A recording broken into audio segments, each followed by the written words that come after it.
ನನ್ನ ತಮ್ಮ ಸರ್.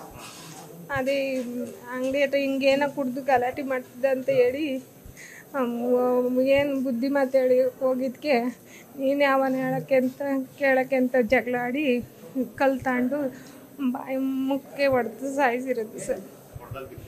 ಹೊಡೆದಕ್ಕೆ ಬಿದ್ದುಬಿಟ್ಟಿದ್ದಾನೆ. ತಲೆಗೆ ಏಟಾಗಿ ಬ್ಲಡ್ ಬ್ಲ್ಯಾಕ್ ಆಗಿ ಅಲ್ಲಿದ್ದರು. ಅವಾಗ ಬಿಡಿಸಿದ್ದಾರೆ ಸರ್. ಆವಾಗ ಆಸ್ಪತ್ರೆಗೆ ಕರ್ಕೊಂಬಂದಿದ್ದಾರೆ ಸರ್.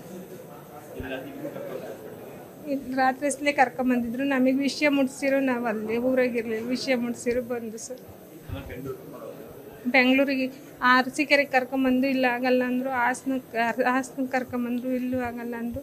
ಈ ಮನ್ಸಿಗೆ ಕರ್ಕೊಂಡು ಹೋಗ್ರಿ ಅಂತ ಹೇಳಿದ್ರು ಸರ್. ಈ ಮನ್ಸಿಗೆ ಕರ್ಕೊಂಬರ್ಬೇಕಾದ್ರೆ ಚಂದ್ರಪಟ್ಟಣದ ಹತ್ರನೇ ಪ್ರಾಣ ಇಲ್ಲೇ ಹೋಗಿತ್ತಂತೆ ಸರ್. ಆದರೂ ಡಾಕ್ಟ್ರು ಹೇಳಿದ್ದು ಹೊಡೆದಿದ್ರು ಅಪ್ಸಕ್ಕೆ ಇಲ್ಲೇ ಹೋಗಿತ್ತು ಸರ್. ಡಾಕ್ಟ್ರುಗಳು ಹೇಳಿರು ಅಂತ ಕರ್ಕೊಂಡು ವ್ಯವಸಾಯ ಮಾಡ್ತಿದ್ದೆ ಸರ್. ಡೈರಿ ನೋಡ್ಕೊತಿದ್ದೆ ಸರ್. ನಾವಿಬ್ಬರೇ ಸರ್. ನನ್ನ ತಮ್ಮ ಅವನು ನಾನು ಇಬ್ಬರೇ.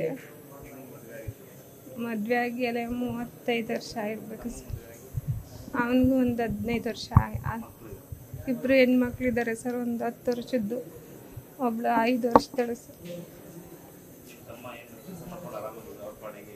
ಹೌದು ಸರ್. ಅವನು ಹೆಂಡತಿ ಮಕ್ಳನ್ನ ಸಾಯ್ಕೊಂಡು ಅವನ ಆರಾಮಾಗಿ ಜೀವನ ಮಾಡ್ಕೊಂಡಿದ್ದೆ ಸರ್.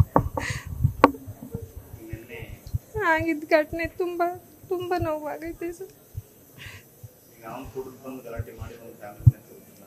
ಹೌದು ಸರ್. ಬುದ್ಧಿ ಹೇಳಕ್ಕೆ ಹೋಗಿದ್ದಕ್ಕೆ ನೋಡಿ ಇಂತಪ್ಪ ಇದು ಮಾಡಿದ್ದಾನೆ ಸರ್. ಹೌದು ಸರ್. ನನ್ನ ತಮ್ಮ ಯಾಕೆ ಟ್ಯಾಬ್ಲೆಟ್ ಯಾವುದು ಹ್ಯಾಬಿಟ್ ಇಲ್ಲ ಸರ್. ಡೈರಿ ಕೆಲಸಕ್ಕೆ ಮುಗಿಸಿ ಅಂಗಡಿ ಹತ್ರ ಬಂದಿರೋದು ಸರ್. ಆ ಟೈಮ್ಗೆ ಹೋಗಿ ಹಿಂಗೆ ಆಗಿರೋದು ಸರ್. ಅವ್ನು ನಮ್ಮೂರೇ ಸರ್. ರಮೇಶ್ ಅಂತ ನಮ್ಮ.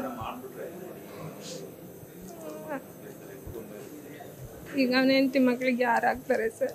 ಸಣ್ಣ ಮಕ್ಕಳು. ಈಗ ಅವನ ಹೆಂಡತಿ ಮಕ್ಳಿಗೆ ಯಾರು ಆಗ್ತಾರೆ? ಈ ಥರ ಮಾಡಿದ್ರೆ ಊರಿಗೂ ಒಂದು ಕೆಟ್ಟ ಹೆಸರು.